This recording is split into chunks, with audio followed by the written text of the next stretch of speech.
لا الہ الا اللہ لا الہ الا اللہ لا الہ الا اللہ. بسم اللہ الرحمن الرحیم.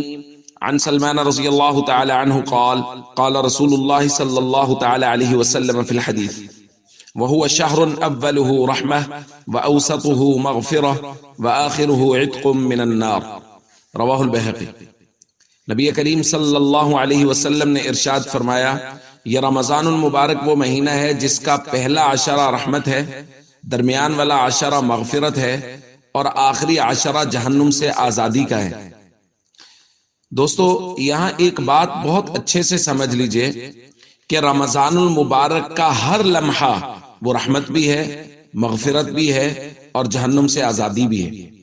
لیکن کچھ چیزوں کی خاصیت ہوتی ہے، جیسے اللہ رب العزت رات کے آخری پہر آسمان دنیا پر تشریف لاتے ہیں، حدیث میں آتا ہے، اور فرماتے ہیں حل من مستغفر فیغفر لہ، کوئی ہے مغفرت چاہنے والا کہ میں اس کی بخشش کر دی جائے.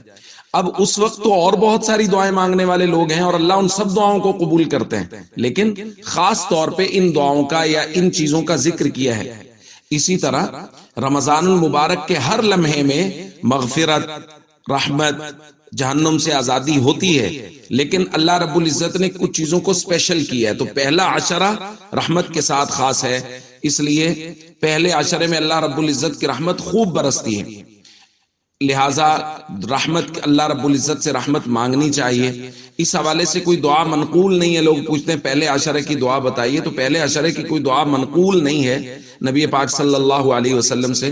ہاں کوئی بھی دعا جس میں رحمت کا ذکر ہو، جیسے رب اغفر وارحم وانت خیر الراحمین یا حی یا قیوم برحمتک استغیث، یہ دعا مانگ لی جائے. دوسرے عشرہ میں مغفرت مانگنی چاہیے اللہ رب العزت، استغفر اللہ یا استغفر اللہ ربی من کل ذنب واتوب الیہ. کل کے درس میں بھی ہم نے ذکر کیا تھا کہ استغفار کی کثرت مطلوب ہے رمضان المبارک میں. اور تیسرے عشرے میں جہنم سے آزادی، اللہم اجرنی من النار. جیسے میں نے درخواست کی، کوئی دعا منقول نہیں ہے، لیکن چونکہ ترتیب اس طرح ہے تو یہ دعائیں مانگ لی جائیں. کتب احادیث میں ویسے یہ دعائیں منقول ہیں، لیکن اس عشرہ کے ساتھ کہ پہلے عشرہ کے ساتھ یہ دعا، دوسرے کے ساتھ یہ دعا، تیسرے کے ساتھ یہ دعا، اس طرح خاص نہیں ہے. ہم سب کو کوشش کرنی چاہیے رمضان المبارک کے تمام تر اعمال کو بہت توجہ کے ساتھ کرنا چاہیے اور اس مبارک مہینے کی کوئی گھڑی ضائع نہیں کرنی چاہیے. السلام علیکم ورحمۃ اللہ وبرکاتہ.